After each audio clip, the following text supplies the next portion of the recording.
সকাল প্রিয় দর্শক, আপনাদের সবাইকে আমন্ত্রণ জানিয়ে শুরু করছি চ্যানেল 24 এর সাপ্তাহিক নিয়মিত আয়োজন জিসকা প্রেজেন্স পিওলি মেডিকেল 24 অনুষ্ঠানে আজকের পর্ব। আপনাদের সাথে আছি আমি ডাক্তার সিফাত রহমান। প্রিয় দর্শক, আপনারা হয়তো অনেকেই জানেন যে বিশ্বব্যাপী ডায়াবেটিস একটি মহামারীর নাম। গ্লোবালি ডায়াবেটিস রোগের বার্ডেন যেমন বাড়ছে, সেই সাথে পাল্লা দিয়ে বাংলাদেশে বাড়ছে ডায়াবেটিস রোগীর সংখ্যা, এবং সবচেয়ে আশঙ্কাজনক বিষয় হচ্ছে যে অধিকাংশ ক্ষেত্রেই দেখা যায় যে ডায়াবেটিস যে রোগীটি আছেন তিনি ডায়াগনোসিস হচ্ছেন না, পরবর্তীতে দেখা যাচ্ছে তার ট্রিটমেন্ট হচ্ছে না, বিভিন্ন ধরনের জটিলতা নিয়ে পরবর্তীতে তারা চিকিৎসকের শরণাপন্ন হন। সেসব ক্ষেত্রে কিন্তু সেই পেশেন্টটাকে ম্যানেজ করা চিকিৎসকের জন্য যেমন অত্যন্ত চ্যালেঞ্জিং হয়ে দাঁড়ায়, এবং সেই পেশেন্টের জন্য অনেক ক্ষেত্রে জীবন ঝুঁকি পর্যন্ত হয়ে দাঁড়ায়। সো বুঝতেই পারছেন ডায়াবেটিস নিয়ে কথা বলা আসলে ভীষণ গুরুত্বপূর্ণ, এবং গুরুত্বপূর্ণ হচ্ছে আপনাদেরকে সেই প্রয়োজনীয় তথ্যগুলো জানানো। আজকের পর্বে আমরা ডায়াবেটিস বিষয়ে কথা বলবো, এ থেকে পরিত্রাণের উপায় নিয়ে কথা হবে। আমাদের সাথে আজকে স্টুডিওতে উপস্থিত আছেন আমাদের দেশে অত্যন্ত খ্যাতনামা একজন চিকিৎসক, আমাদের আজকের আমন্ত্রিত অতিথি ডাক্তার আহসানুল হক আমিন, আসসালামু আলাইকুম, সিনিয়র কনসালটেন্ট ডায়াবেটিস ও হরমোন রোগ বিভাগ এভার কেয়ার হসপিটাল ঢাকা। প্রিয় দর্শক, আমাদের এই আয়োজনটি যেহেতু সরাসরি সম্প্রচারিত হচ্ছে, ডায়াবেটিস রোগ নিয়ে আপনাদের মনে যদি কোনো প্রশ্ন থাকে তাহলে আমাদেরকে সরাসরি ফোন করতে পারছেন, এই নাম্বারটিতে ডায়াল করতে হবে, সেটি টিভি স্ক্রলে একটু পরপর দেখতে পাচ্ছেন। স্যার, আপনাকে আমন্ত্রণ জানাচ্ছি। ধন্যবাদ আপনাকে। স্যার, বলছিলাম যে ডায়াবেটিস একটি মহামারী, এবং আসলে মহামারী যে বলছি এর পিছনে নিশ্চয়ই কারণ আছে। স্যার, শুরুতেই আপনার কাছে জানতে চাইছি যে কেন মহামারী বলা হচ্ছে। ধন্যবাদ। যদি খুব উদারভাবে আমরা হিসাব করি তাহলে আমাদের যে স্ট্যাটিস্টিক্স আছে তাতে প্রতি 10 জনের একজন ডায়াবেটিসে আক্রান্ত। আর যদি একটু ভালোভাবে আমরা স্টাডি করতে যাই, কোনো কোনো স্টাডিতে দেখা যায় যে 4 জনে একজন ডায়াবেটিসে আক্রান্ত। স্ট্যাটিস্টিক্স একটা বিষয়, পরিসংখ্যান একটা বিষয়, কিন্তু আপনি যদি রিয়েল লাইফে আসেন, যেমন আমরা চিকিৎসক, আমরা যখন একটা করোনারি কেয়ার ইউনিট, হার্ট অ্যাটাকের ইউনিটে যাই, দেখি যে সেখানে অর্ধেকের বেশি ডায়াবেটিসে আক্রান্ত। আমরা যখন একটা সার্জিক্যাল ওয়ার্ডে যাই, সেখানে দেখি যে ডায়াবেটিস জনিত সার্জারির জটিলতা অনেক বেশি। আপনি কিডনি ডায়ালাইসিস, যেখানে কিডনি ফেলুরের আলটিমেট চিকিৎসা, সেই ইউনিটে যান, দেখবেন যে 60%, অলমোস্ট 80% পেশেন্ট ডায়াবেটিস জনিত কিডনি বৈকল্য। এবং এটা তো একটা চিকিৎসার দিক থেকে, চিকিৎসক হিসেবে আপনি সমাজের দিকে তাকান, প্রতিটি পরিবারে, এবং যেই পরিবারে একজন ডায়াবেটিসের রোগী আছে, অনেক পরিবার আছে একাধিক, সেখানে আপনি এর বার্ডেনটা আপনি বুঝতে পারবেন। যে ইকোনমিক একটা বার্ডেন, ইকোনমিক বার্ডেন, শুধু ইকোনমিক বার্ডেন, সোশ্যাল বার্ডেন, তার ওষুধের খরচ, তার মনিটরিংয়ের খরচ, তার জটিলতার হচ্ছে কি না সেটার পরীক্ষা নিরীক্ষা, এবং সারা জীবনব্যাপী এটা কিন্তু করতে হয়। কারণ ডায়াবেটিস আপনার কিন্তু নিরাময়যোগ্য নয়, তার নিয়ন্ত্রণযোগ্য। কাজে এই সব কিছু মিলে একটা মহা একটা অসুখ আমাদের জীবনযাত্রাকে ব্যাহত করছে। স্ট্যাটিস্টিক ছাড়াও আপনি যদি ডায়াবেটিসের এই সর্বব্যাপী ক্ষতি করার দিকগুলো দেখেন, তাহলে এটাকে মহামারী বলাই যায়। আচ্ছা স্যার, আমরা ডায়াবেটিস নিয়ে যতটা কথা বলছি, আমরা প্রি ডায়াবেটিস নামে আরেকটা টার্মের সাথে পরিচিত আছি, যে ডায়াবেটিস তখনও হয়নি কিন্তু ব্লাড সুগারটা হয়তো রেঞ্জটাকে ছাড়িয়ে যাচ্ছে, এরকম একটা অবস্থা। কিন্তু প্রি ডায়াবেটিস নিয়ে কি স্যার গুরুত্বের সাথে আসলে কথা বলা হচ্ছে, বা পেশেন্টরা কি আসলে সচেতন? অত্যন্ত গুরুত্বপূর্ণ। মানে এই বিষয়টা এমনভাবে আউট অফ ফোকাস হয়ে আছে, এইটা আমাদেরকে আসলে জনসাধারণকে জানানো উচিত। আমাদের চিকিৎসকরাও আমরা হয়তো বা যথেষ্ট সচেতন না প্রি ডায়াবেটিস নিয়ে। এক কথাই বলি, ডায়াবেটিস নিয়ে আমরা এত আলোচনা করি কেন, এত এটাকে গুরুত্ব দিই কেন? এই জটিলতা নিয়ে কিন্তু, যেমন যে ডায়াবেটিসে আক্রান্ত রোগীর আমি বললাম একটু আগে, হার্ট ডিজিজ বেশি হয়, অন্ধত্বের কারণ, অঙ্গহারির কারণ, যৌন দুর্বলতার কারণ, বন্ধ্যাত্বের কারণ ডায়াবেটিস ডমিনেন্ট। দেখা গেছে প্রি ডায়াবেটিস যারা, তাদেরও কিন্তু এই জটিলতাগুলো প্রায় সমান। বিশেষ করে কার্ডিওভাস্কুলার, হার্ট বিষয়ক যে জটিলতা আছে ডায়াবেটিসের, তাদের একজন ডায়াবেটিসের রোগীর যেরকম ডায়াবেটিসের পূর্ব অবস্থা, মানে আপনি ডায়াবেটিসের পথে রওনা দিয়েছেন, বোঝানোর জন্য বললাম, পৌঁছননি, you are on the way, এই অবস্থায় কিন্তু জটিলতাগুলোর হার অনেক বেশি, একই সমান ডায়াবেটিসের সমান। আর এটা তো অবভিয়াস, বোঝাই যায়, আমি যদি প্রি ডায়াবেটিস পূর্বাবস্থায় সঠিকভাবে এটাকে নিয়ন্ত্রণের ব্যবস্থাগুলো গ্রহণ করি, তাহলে অবশ্যই আমার ডায়াবেটিসকে আমি অনেক ক্ষেত্রে প্রিভেন্ট করতে পারবো, অথবা এর পুরোপুরি রোগ প্রকাশ পাওয়াটাকে অনেক বিলম্বিত করতে পারবো। কাজে প্রি ডায়াবেটিস আমরা সেটাকেই বলবো যেখানে রক্তের শর্করার মাত্রা নর্মাল না, যেমন আমরা খালি পেটে বলি 5.5 নর্মাল, আর ডায়াবেটিস হলে আমরা বলি 6.1-এর উপরে। কিন্তু এই যে 5.5 এবং 6.1-এর মাঝামাঝি যেই সময়টা, এই সময়টাকে আমরা বলবো প্রি ডায়াবেটিস। ঠিক একইভাবে যে খাবার পরে ভরা পেটে যেটা ডায়াবেটিক রেঞ্জ, সেই রেঞ্জে উনি যাননি কিন্তু নর্মালও না, এই অবস্থাকে আমরা প্রি ডায়াবেটিস বলি। এবং যত রোগী ডায়াবেটিসে আক্রান্ত, প্রি ডায়াবেটিসে আক্রান্ত রোগী প্রায় সমান, এবং তারা আনডায়াগনোসড, এবং এই সময় যথাযথভাবে ভূমিকা গ্রহণ করতে পারলে অনেক জটিলতা মানে সেই রোগীটাকে ডায়াবেটিস হওয়া থেকে আপনারা অনেক ক্ষেত্রে অনেক প্রলঙ্গিত আমরা করতে পারি, বা হয়তো ডায়াবেটিস হলেও সেটা আরো একটা দীর্ঘ সময় পরে গিয়ে ডায়াবেটিস। কিন্তু যদি আমি আবারও বলি, প্রি ডায়াবেটিস কিন্তু প্রি ডায়াবেটিস থেকে যেতে পারে, আচ্ছা, কিন্তু তার জটিলতা কিন্তু ডায়াবেটিসের মতোই হবে। কাজেই গুরুত্ব কিন্তু একই। মানে এই যে অর্গানগুলো সাধারণত এফেক্টেড হয়, যে আমাদের ব্রেন, হার্ট, আমাদের চোখ, এই অর্গানগুলো প্রি ডায়াবেটিসের ক্ষেত্রেও সমানভাবে আক্রান্ত হবার, বিশেষ করে cardiovascular, heart attack, heart failure, হার্টের কারণে হসপিটালাইজেশন, হার্টের ব্যথা, এই জটিলতাগুলি প্রি ডায়াবেটিসে বিশেষ করে প্রায় সমান ডায়াবেটিসের মতো। আচ্ছা, তার মানে এইটা নিয়েও আসলে আমাদের কথা বলতে হবে। অত্যন্ত। আচ্ছা স্যার, আমরা বিভিন্ন ধরনের ভুল ধারণা আমরা দেখি যে ডায়াবেটিক পেশেন্টদের মধ্যে, বিশেষ করে পেশেন্টরা আপনাদের কাছে যখন আসে, আপনারা তাকে ইনসুলিন যদি আপনারা প্রেসক্রাইব করেন, পেশেন্টের একটা ভয় থাকে যে ইনসুলিন হচ্ছে ডায়াবেটিসের চিকিৎসার একদম মানে সর্বশেষ ধাপ, যে এরপরে পেশেন্টটা হয়তো আর মুখে খাওয়ার ঔষধে ফিরতে পারবেন না, ইনসুলিনের হয়তো অনেক ধরনের জটিলতা আছে, এরকম নানাবিধ চিন্তা পেশেন্টের মাথায় কাজ করে। এই বিষয়ে স্যার আপনি কি বলবেন? অনেক ধন্যবাদ। দেখুন, ইনসুলিন মানে ওষুধ হিসেবে আমরা যে ইনসুলিনটা ব্যবহার করি, এটা ডায়াবেটিস চিকিৎসার জন্য একটা আশীর্বাদ স্বরূপ। এবং ডায়াবেটিস রোগটাই কিন্তু হয় ইনসুলিন কেন্দ্রিক, হয় ইনসুলিন তৈরি হচ্ছে না, অথবা যেটা তৈরি হচ্ছে সেটা ঠিক মতন কাজ করতে পারছে না। কাজেই পুরো রোগটাই কিন্তু ইনসুলিন কেন্দ্রিক। এখন বিষয় হচ্ছে যে আমরা প্রথম দিকে যেসব ওষুধ ব্যবহার করি, সেগুলোর কাজ হচ্ছে শরীরের ভেতরে যেই জায়গাটায় ইনসুলিন তৈরি হয়, বিটা সেল, সেখান থেকে ইনসুলিন তৈরির হারটা বাড়িয়ে দেওয়া, অথবা যে ইনসুলিনটা তৈরি হচ্ছে আমাদের শরীরের ভিতরেই, সেইটা যেন ভালোভাবে কোষের ভিতরে ঢুকতে পারে, সেই পথটা সুগম করে দেওয়া। কিন্তু অনেক ক্ষেত্রে দেখা যায় যে ইনসুলিন তৈরি বন্ধ হয়ে যাচ্ছে, সেক্ষেত্রে কিন্তু বাইরের থেকে ইনসুলিন দেওয়ার কোনো বিকল্প থাকে না, এক নম্বর। দ্বিতীয় হলো, কোনো বিশেষ ক্ষেত্রে আমরা insulin is the only treatment, যেমন গর্ভাবস্থায় এক।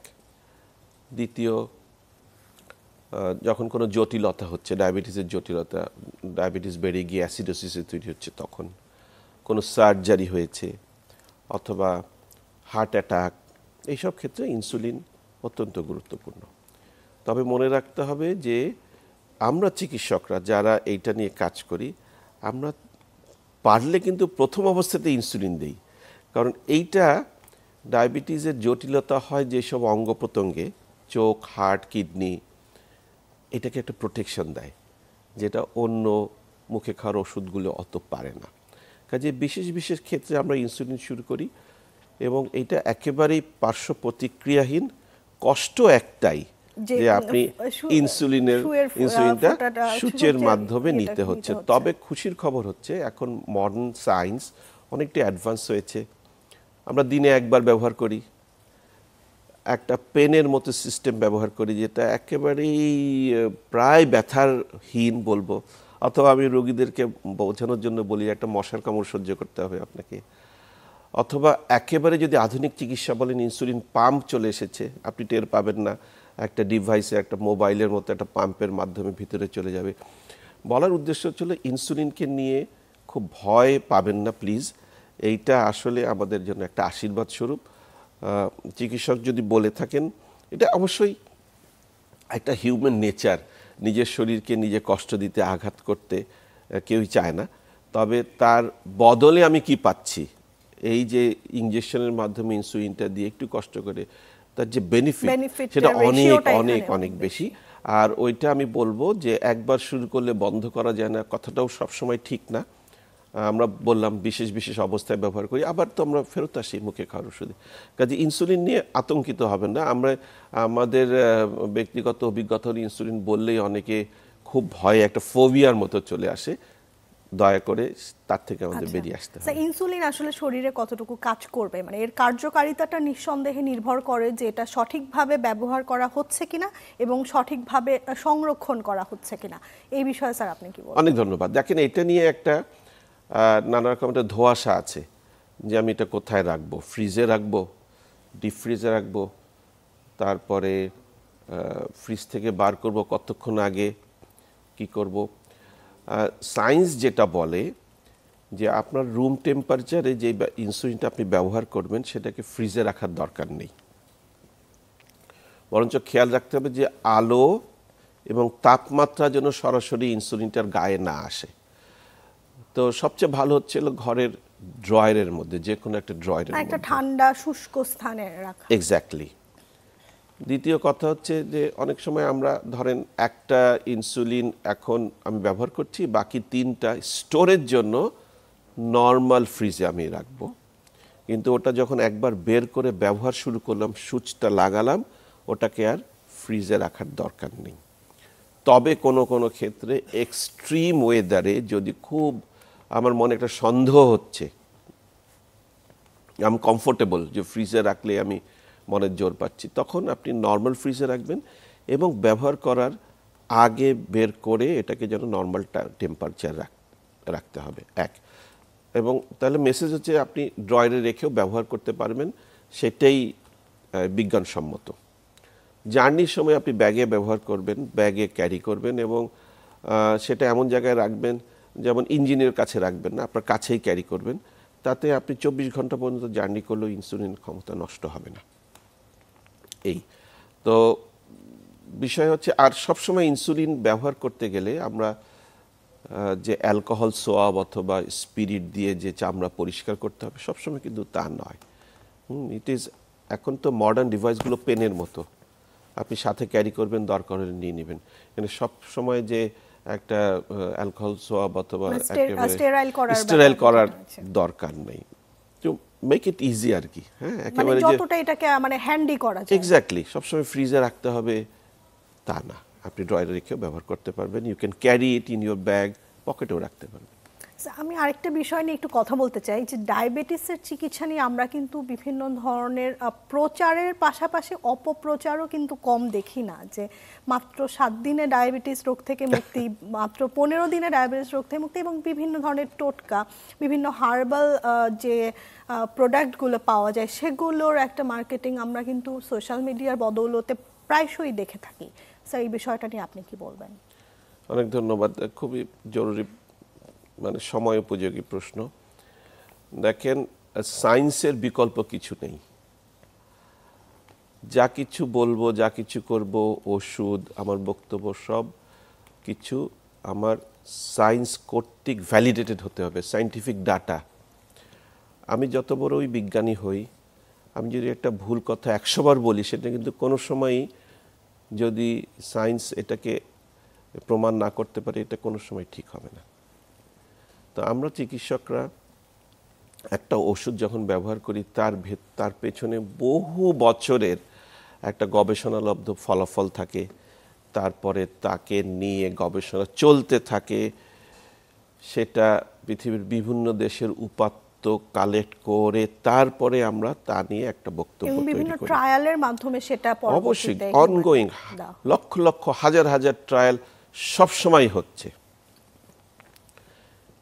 এই ভিত্তি ছাড়া কোনো ধরনের কোনো বক্তব্য আমাদের অ্যালাউ করা উচিত হবে না যতক্ষণ পর্যন্ত এটা সায়েন্টিফিক ডাটা কর্তৃক প্রমাণিত না হবে। বিভিন্ন ভেষজ ওষুধ, বিভিন্ন গাছের পাতা, বিভিন্ন পাউডার, বিভিন্ন গাছের শিকড় আমরা শুনে আসছি এবং অনেক আগের থেকেই শুনে আসছি, কিন্তু যদি তাদেরকে আমাদের রোগীর শরীরে প্রয়োগ করতে হয় এর পেছনে আমার শক্ত বৈজ্ঞানিক ভিত্তি থাকতে হবে, সেটা নাই। এখন আমি দিলাম, আমি ফু দিলাম, আমি পানি পড়া দিলাম, জন্ডিসের চিকিৎসায় মালা পড়লাম, এই ধরনের প্রচলিত ভুল ধারণা থাকবেই। কিন্তু আপনি আপনার শরীরে যে চিকিৎসাটা গ্রহণ করবেন তার পেছনে বিজ্ঞান কতটা এটাকে ভ্যালিডেট করলো, বিজ্ঞান কি বলল, সেই খবরটা অবশ্যই নিয়ে রাখবেন। চটকদার বিজ্ঞাপনের যুগ এখন, সোশ্যাল মিডিয়া সবার হাতে হাতে, ইউটিউব হাতে হাতে, বিজ্ঞাপন হচ্ছে, খুব কনভিন্সিংলি অনেকে অনেক কথা বলছেন। কিন্তু আমি যেটা বললাম, যে যাই বলুক, সায়েন্স সত্যই, সত্যকে কোনো সময় প্রচারের মাধ্যমে আপনি রিপ্লেস করতে পারবেন না। স্যার, রোগীরা তো অনেক ক্ষেত্রে সায়েন্স বুঝে না, তারা হয়তো সেই বিজ্ঞাপন দেখে প্রতারিত হচ্ছে বা তারা বুঝতেও পারছে না যে তাদের শরীরে কত বড় ক্ষতি তারা নিজেরা করছে। এক্ষেত্রে আসলে একজন সচেতন নাগরিক হিসেবে একজন রোগীর কি ধরনের ভূমিকা থাকা উচিত? দেখেন, এটা কিন্তু ব্যক্তিগত, ধন্যবাদ, ব্যক্তিগত উদ্যোগের যেমন প্রয়োজন, আমাদের কিন্তু সামাজিক দায়বদ্ধতাও আছে। একটা ইনফরমেশন আসছে, সেটা ভুল না সঠিক, সেটা কিন্তু নজরদারি করবার দায়িত্ব আমাদেরই, সমাজেরই। সমাজ বলতে আমি বলতে চাচ্ছি আমাদের চিকিৎসক সমাজ, আমাদের সরকার, ইভেন আমাদের মিডিয়া, তাদেরও ভূমিকা আছে যে এই যে একটা প্রচার, এটা কি সত্য না অসত্য, সেটা আমাদেরকে এর হাত থেকে রোগীদেরকে রক্ষা করার দায়িত্ব আমাদের সবারই। এবং আমি আমার রোগিনী ভাই বোনদের বলবো যে আপনারা কোনো একটা বিষয়ে, কোনো একটা পাউডার, কোনো একটা গাছের পাতা, এইসব বিষয় যখন ডিসিশন নেবেন, অবশ্যই আপনারা একটু যৌক্তিকভাবে চিন্তা ভাবনা করবেন। আমি বলতে চাই যে দেখেন, ভেষজ অথবা গাছগাছরা, এগুলোর একটা ভূমিকা অবশ্যই আছে। আমি আপনাকে উদাহরণস্বরূপ বলি, করলা, তিতা জিনিস, এগুলোতে আসলে কিছুটা ইনসুলিনের সিক্রেশন হয়তো বাড়াতে পারে। করলা বলা হয় যে করলা খেলে রুচি বাড়ে, কেন? কারণ এর ভিতরে একটা উপাদান আছে চ্যারান্থিন, যেটা একটু ইনসুলিন সিক্রেশন করায়। ইনসুলিন সিক্রেশন করলে একটু হাইপোগ্লাইসিয়ামের মতো হয়, একটু রুচির উদ্রেক হয়, এই ধরনের এক্সপ্লেনেশন আছে। কিন্তু এগুলি কোনো সময়ই আমাদের যে এস্টাবলিশ ফার্মাসিউটিক্যালস মেডিসিন আছে তার বিকল্প না। আমরা তো বলি ডায়াবেটিসের রোগী জীবনযাত্রা প্রথম একটা চিকিৎসার ধাপ, 60% লাইফস্টাইল মডিফিকেশন, তার মধ্যে সঠিক খাদ্য গ্রহণ। এই সঠিক খাদ্যর মধ্যেই তো এইসব উপাদানগুলি আছে। কাজেই এইগুলো ওষুধের সহায়তা হিসেবে কাজ করবে, কোনো সময় বিকল্প নয়, এক নম্বর। দ্বিতীয় হলো, এগুলো সাইড ইফেক্ট সম্পর্কে কিন্তু আমরা কিচ্ছু জানি না। হয়তো সুগার কমায়, কিন্তু কিডনির উপরে কি ইফেক্ট, লিভারের উপরে কি ইফেক্ট, হার্টের উপরে কি ইফেক্ট আমরা জানি না, কোনো ডাটা নাই। কোনো যখন আমরা এগুলি নিয়ে খুব একটা কাজ করতে চাই, তখন আমরা দেখি যে না, আমরা কোনো উপকার পাচ্ছি না। আমাদেরও কিন্তু অনেক ওষুধ ছিল এক সময় যে খুব ভালোভাবে সুগার কমাতো, কিন্তু দেখা গেল যে, যেমন একটা ওষুধের নাম বলি রসেগ্লিটাজোন, এক সময় এটা 2008-এর দিকে এটা 1 নম্বর ডায়াবেটিসের ওষুধ ছিল, চমৎকার কাজ করে, সুগার কন্ট্রোল করে। কিন্তু আপনার গবেষণায় দেখা গেল এটা হার্টের উপর এটা নেগেটিভ ইফেক্ট, হার্টের জন্য এটা ভালো না, এটা মার্কেট থেকে সরিয়ে দেওয়া হলো, একেবারে নিষিদ্ধ করা হলো। ঠিক একইভাবে যে আমাদের ওষুধপত্র নিয়ে কন্টিনিউয়াসলি বৈজ্ঞানিক একটা গবেষণা চলছে, যেটা এইগুলির ভিতরে কোনো ডাটা নাই, আমি কিভাবে বিশ্বাস করব? উচিত না কারো। তথ্য উপাত্ত ছাড়া আমরা কোনো কথা বলতে পারি না, বলবো না, অবশ্যই বলবো না। আমি শুধু চটকদার কথা গলাবাজি দিয়ে আসলে সায়েন্সকে প্রতিষ্ঠিত করা যায় না। স্যার, খুব সুন্দরভাবে বললেন। আশা করছি যে আমাদের রোগীরা উপকৃত হবে এবং সাধারণ মানুষ যারা আসলে এই ধরনের বিভিন্ন প্রতারণা, অবশ্যই এটা আসলে আমাদের সবার দায়িত্ব আর কি। আমরা একটি ছোট্ট বিরতির পর আবার ফিরে আসছি। ধন্যবাদ। প্রিয় দর্শক, জিসকা প্রেজেন্স পিউলি মেডিকেল 24 অনুষ্ঠানে এই পর্যায়ে একটি ছোট বিরতিতে যাচ্ছি। বিরতির শেষে আলোচনার পরবর্তী অংশ নিয়ে ফিরে আসছি, আমাদের সাথেই থাকুন।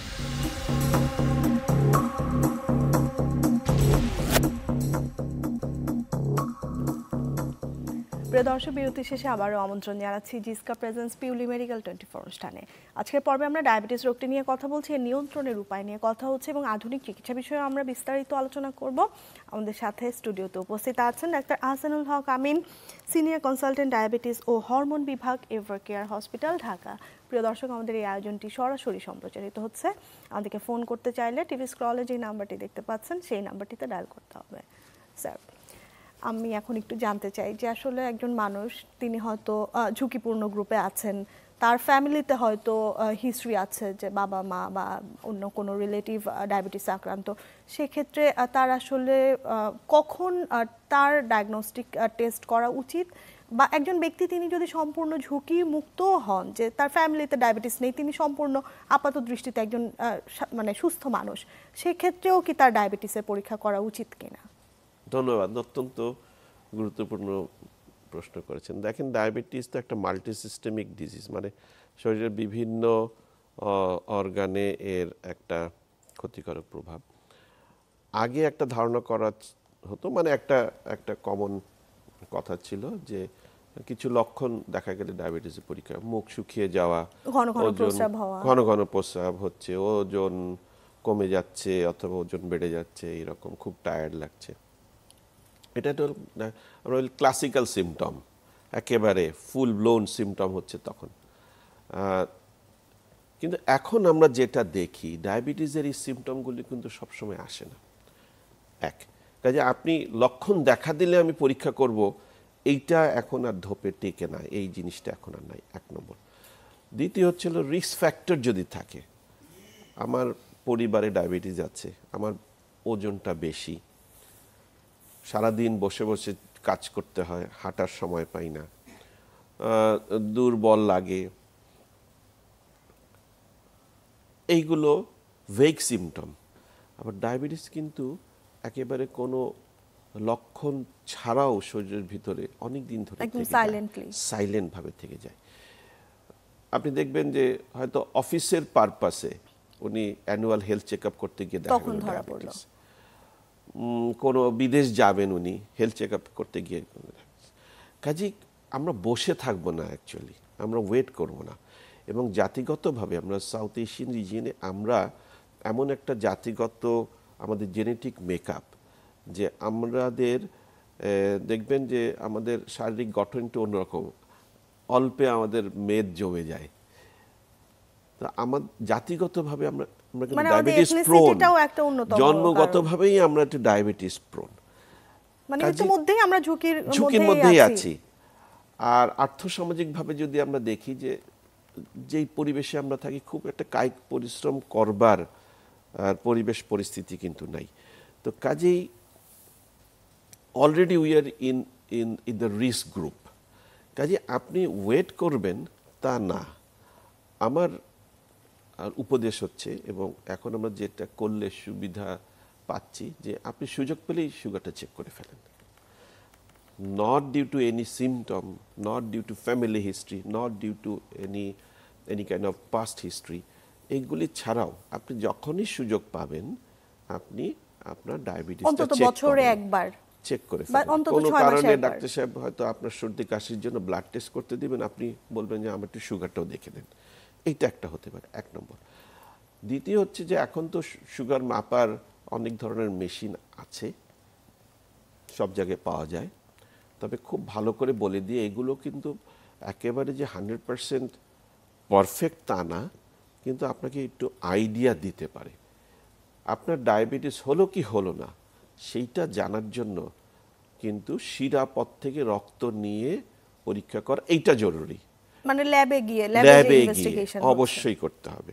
এবং তার কিছু ক্রাইটেরিয়া আছে, আমি খুব ডিটেলসে যাব না। খালি পেটে একবার, গ্লুকোজ খেয়ে একবার, অথবা নাস্তার পরে একবার, অথবা 3 মাসের গড়ের পরীক্ষাও আছে। তো দর্শকদের কাছে আমার এইটাই রিকোয়েস্ট যে আপনারা কোনো রক্ষণের জন্য, কোনো হিস্ট্রির জন্য আপনি ওয়েট করবেন না। বিশেষ করে যদি 40 ক্রস করে যায় তাহলে অবশ্যই বছরে একবার কেন, পারলে বছরে 2বারও ডায়াবেটিস 6 মাসে অন্তত একবার। অবশ্যই। আমরা যদি বলি যে এই যে ডায়াবেটিস, হার্টের রোগ, মানে এগুলোকে কিন্তু একসময় ধরা হতো যে বড় লোকদের অসুখ, বা এগুলো হচ্ছে শুধুমাত্র আরবান পপুলেশন নে বেশি হয়, কিন্তু এখন কিন্তু খুব অ্যালার্মিংলি আমরা দেখতে পাই যে রুরাল পপুলেশনেও কিন্তু ক্রনিক ডিজিজগুলো অনেক বেড়ে গিয়েছে, এবং ডায়াবেটিস রোগীর সংখ্যা কিন্তু স্যার রুরাল পপুলেশনে কম না, মানে এক্স্যাক্ট স্ট্যাটিস্টিক্স আমি এখন বলতে পারছি না, কিন্তু তাদের মধ্যেও কিন্তু ডায়াবেটিস সহ অন্যান্য যে ক্রনিক ডিজিজগুলো বেড়ে যাচ্ছে। তো এর পিছনে আসলে কি দায়ী বলে আপনি মনে করেন? ধন্যবাদ। আমার ব্যক্তিগত অভিজ্ঞতা বলি, আমি আমার গ্রামে গিয়ে মাঠে যেই কৃষক ভাইটা কাজ করছেন তারও সুগার বেশি। কাজেই এইটা যে একেবারেই কায়িক পরিশ্রম না করার জন্য হচ্ছে, বেশি খাচ্ছি সেই কারণে হচ্ছে তা না। আমি আপনাকে একটু আগে বলেছি যে জাতিগতভাবে আমরা ঝুঁকির মধ্যে পড়ে গেছি আমরা, 1 নম্বর। আর জীবনযাত্রা তো কিছু কিছু পরিবর্তন অবভিয়াসলি হয়েছেই। আজ থেকে 30-40 বছর আগে আমাদের যে ধরনের জীবনযাত্রা ছিল, এখন তো সেটা আর নাই। বিজ্ঞান বলেন, আমাদের অর্থনৈতিক সমৃদ্ধি বলেন, আমাদের যোগাযোগ ব্যবস্থা বলেন, আগে এক জায়গা থেকে আরেক জায়গায় যেখানে হেঁটে যাওয়া ছাড়া কোনো উপায় ছিল না, আপনি ওখানে 3-4 ধরনের এখন অল্টারনেটিভ ট্রান্সপোর্ট পাবেন। হ্যাঁ, তারপর খাবার দাবারের প্রবাহ, তারপরে স্ট্রেস, এটা একটা অন্যতম কারণ। ঘুম না হলে শুধু ডায়াবেটিস না, হার্টের রোগ থেকে শুরু করে ব্লাড প্রেশার থেকে সব কিছু হবে। 6 থেকে 8 ঘন্টা ঘুম, আপনি দেখবেন যে এই প্রত্যেকটা বিষয় কিন্তু আগের থেকে অনেকটা অল্টারড, এখন আগের মতো চিত্রটা নেই। কাজেই ডায়াবেটিসকে তো বলা হয় মাল্টিফ্যাক্টরিয়াল। আমি একটা কোনো কারণ বলতে পারবো না এই কারণে ডায়াবেটিস হচ্ছে। ধরেন একজনের জিনগতভাবে তার ডায়াবেটিসের ঝুঁকি আছে, জাতিগতভাবে তো আমরা ঝুঁকিতে, তার বংশগতিতে হয়তো ডায়াবেটিস হওয়ার ঝুঁকি আছে। এই জিনিসগুলি যখন তার উপর ভর করে তখন ইটস ফ্লেয়ার আপ হয়। মানে পাশাপাশি এনভায়রনমেন্টাল কারণগুলো মিলে অফকোর্স, অবশ্যই সবকিছু মিলে খুব একটা ভালো সময় আমরা নাই, যার জন্য শহর বলেন, গ্রাম বলেন, সব জায়গায় এই নন কমিউনিকেবল ডিজিজটা অনেক বেড়ে গেছে। স্যার, আমি এখন একটু চিকিৎসা নিয়ে জানতে চাচ্ছি, আমাদের হাতে সময় কম, আধুনিক চিকিৎসা নিয়ে জানতে চাচ্ছি যে এই মুহূর্তে ডায়াবেটিসের চিকিৎসায় মানে আপনারা কি কি আধুনিক ঔষধ বা প্রযুক্তি? অনেক ধন্যবাদ। আমি আপনাকে কিন্তু একটু আগে বক্তব্যে বলেছি যে ডায়াবেটিস নিয়ে সারা পৃথিবীতে প্রতিনিয়ত এত রিসার্চ হচ্ছে, তো তার আর এখন তো গ্লোবাল ভিলেজ, যে আর্টিকেলটা একটা পাশ্চাত্য দেশে যখন ওনারা পাবলিশ হচ্ছে, সেই একই খবর একই সময় আমরা পেয়ে যাচ্ছি। কাজেই এটা একটা খুব সুবিধা। এবং বিগত এক যুগে ডায়াবেটিসের ওষুধগুলোর ক্ষেত্রে ব্যাপক পরিবর্তন হয়েছে। সুগার কমাবে কিন্তু আপনার ওজনও বাড়িয়ে দিতে পারে, এরকম ওষুধ আছে। সুগার কমাবে কিন্তু আপনার হার্টের দিকে একটু ঝুঁকির কারণ হতে পারে, এরকম ডায়াবেটিসের ওষুধও আছে। আবার তো কাজেই আমাদেরকে এখন চিকিৎসক হিসেবে আমাদের কিন্তু শুধুমাত্র সুগারের দিকে আমাদের নজর থাকে না। আমরা একবার সুগার কন্ট্রোল করি, আরেকবার চেক করি যে এই ওষুধটা কি হার্টের জন্য ভালো কিনা। আচ্ছা, একবার সুগার কন্ট্রোল করি, তার 3 মাসের গড় কন্ট্রোল করি, আবার আমরা খবর রাখি যে কিডনির কি অবস্থা হচ্ছে। কারণ আলটিমেট গোল কিন্তু শুধু সুগার কন্ট্রোল না, অর্গানগুলোকে সেভ করা। কাজেই সেই ধরনের ওষুধই অ্যাজ এ চিকিৎসক আমরা চাই, যেটা সুগার কন্ট্রোলের সাথে আমার জটিলতাগুলোকে দূর করবে। কথা প্রসঙ্গে বললাম যে ওজন বাড়িয়ে দেয়। আপনি শুনে খুশি হবেন যে এখন এমন ওষুধও চলে এসেছে যেটা শুধু ডায়াবেটিস কন্ট্রোল করে না, ওজনকেও কন্ট্রোল করে। এবং আপনি জানেন যে this are very bad combination. একটা ওজন বৃদ্ধির সাথে যদি ডায়াবেটিসের যোগ হয় তাহলে কিন্তু আপনার জটিলতাগুলোর হার অনেক বেড়ে যায়। তো কিছু ওষুধ এমন এসেছে যেগুলো শুধু সুগার না, আপনার ওজনের ক্ষেত্রেও অত্যন্ত উপকারী। এবং সুবিধা হচ্ছে আমরা খুব ফ্যাশনেবলি এখন বলি যে এগুলোকে উইকেন্ড থেরাপি, মানে সপ্তাহে একবার নিতে হবে।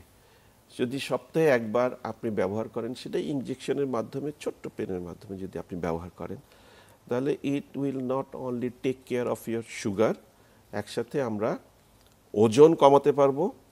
এবং এগুলোর কিছু উপকারী ভূমিকা সায়েন্স কর্তৃক প্রমাণিত যে এটা লিভারের ফ্যাটকেও কমিয়ে দিবে, আপনার হার্ট কিডনির জন্য সেফ তো বটেই, কোনো কোনো ক্ষেত্রে বেনিফিশিয়ারিও। তো কাজেই নতুন নতুন চিকিৎসার মাধ্যমে এই ধরনের ওষুধের আমরা খবর পাচ্ছি যেগুলো বাড়তি কোনো কোনো বেনিফিট পাওয়া যায় সুগার কমের সাথে অন্যান্য জটিলতার ক্ষেত্রে। এগুলো খুব আশাবাদী। বিগত 5-7 বছরে একটা ব্যাপক পরিবর্তন হয়েছে এই ওষুধগুলোর ক্ষেত্রে। এখন ওবেসিটির কথা যদি বলি, এটাও কিন্তু আরেকটা নতুন মহামারী আমরা বলতে পারি। যে হারে ওবিজ পেশেন্ট বা ওবিজ মানুষের সংখ্যা বাড়ছে, সেটা পাশাপাশি যেমন ডায়াবেটিসের ঝুঁকিকে বাড়াচ্ছে এবং অন্যান্য যেই রোগগুলো আপনি যে টার্গেট অর্গানগুলোর কথা বললেন সেগুলোতেও ঝুঁকি বাড়াচ্ছে। এবং বাচ্চাদের মধ্যে চাইল্ডহুড ওবেসিটি, টাইপ 1 ডায়াবেটিস পাওয়া যাচ্ছে। মানে এই বিষয়গুলো নিয়ে আসলে কথা বলতে গেলে স্যার আমাদের আরও একটি পর্ব প্রয়োজন হবে, আরও কিছু সময় প্রয়োজন হবে এগুলো নিয়ে অ্যাড্রেস করতে। ছোট্ট করে বলি, ওবেসিটি মানে ওজন আধিক্য, এইটা কিন্তু একটা স্বীকৃত রোগ। এটা শুধু যে দেখতে একটা কসমেটিক ইস্যু, আমি মোটা, আমি খুব অ্যাফ্লুয়েন্সির লক্ষণ, তা না। It is recognised as a chronic disease. এটা একটা রোগ। ওজন আধিক্যকে একটা রোগ হিসেবে আমাদের গ্রহণ করতে হবে। এবং অতিরিক্ত ওজন একটা মইয়ের মতো কাজ করবে, যার মাধ্যমে আপনার শরীরে ডায়াবেটিস, হার্টের রোগ, আপনার ব্লাড প্রেশার, আপনার ফ্যাটি লিভার থেকে শুরু করে আপনার শরীরে প্রবেশ করবে। কাজেই ডায়াবেটিসের কথা বলতে গেলে আমাদের ওজনের চিকিৎসার কথা চলে আসেই। এবং শুধুমাত্র ওষুধ না, এটা একটা চিকিৎসকের দায়িত্ব না, এটা সামাজিক আন্দোলনের বিষয় যে ওজনটাকে কিভাবে কমানো যায়। একটা পর্যায়ে তো আমরা ওষুধপাতি দিবই, কিন্তু তার আগে যে লাইফস্টাইল মডিফিকেশন বাচ্চাদের ক্ষেত্রে এটা ভয়াবহ। ছোট্ট একটা উদাহরণ দিই, আপনি ধানমন্ডি অঞ্চল অথবা কোনো একটা জনবহুল অঞ্চলে আপনি একটা সার্চ দেন গুগলে যে খাবার দোকান কোথায় কোথায় আছে, আপনি দেখবেন যে 50টা চলে আসবে। আপনি একটা সার্চ দেন পার্ক কোথায় আছে, খেলার মাঠ কোথায় আছে, 3টা কি 4টা। তো এইভাবে তো চলতে দেওয়া যায় না। আমাদেরকে একটা সামাজিক আন্দোলন, আমাদের একটা মনোযোগ দিতে হবে। বাচ্চাদের ক্ষেত্রে ওই সব রোগ এখন হচ্ছে যেগুলো আগে বড়দের হতো। টাইপ 2 ডায়াবেটিস বাচ্চাদের পাচ্ছি আমরা, পলিসিস্টিক ওভারিয়ান সিস্টেম অল্প বয়সীদের পাচ্ছি, এবং অ্যালার্মিং। কতটা অ্যালার্মিং? অনেক। স্যার আমি একটু প্রতিরোধ নিয়ে কথা বলবো। অলরেডি আমাদের আলোচনায় আসলে এই বিষয়গুলো উঠে এসেছে, খাবার দাবারের কথা, আমাদের ফিজিক্যাল অ্যাক্টিভিটির কথা। তারপর একদম কনক্রিট ভাবে যদি বলতে বলি স্যার, তাহলে কি বলবেন পেশেন্টদের উদ্দেশ্যে?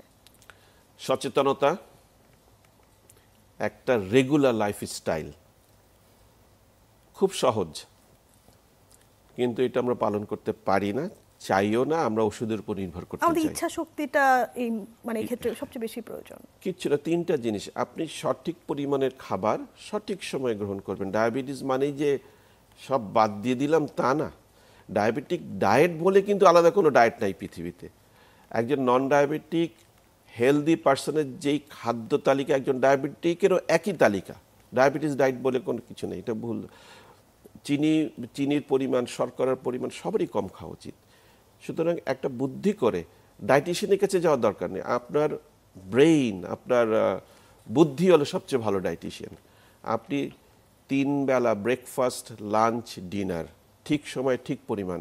একটা ফ্যাশন হয়ে গেছে যে সকালে তাড়াহুড়োর মধ্যে আমি ব্রেকফাস্ট করতে পারি না, অথবা আমি লাঞ্চ স্কিপ করি, আমি তো দিনে 1 বেলা খাই। নো, আপনি 3 বেলা খাবেন, একটা সুষম ব্রেকফাস্ট, একটা সুষম লাঞ্চ, একটা সুষম ডিনার, মাঝখানে সকাল 11টার দিকে আপনি হালকা নাস্তা করবেন, বিকালে একটা নাস্তা করবেন।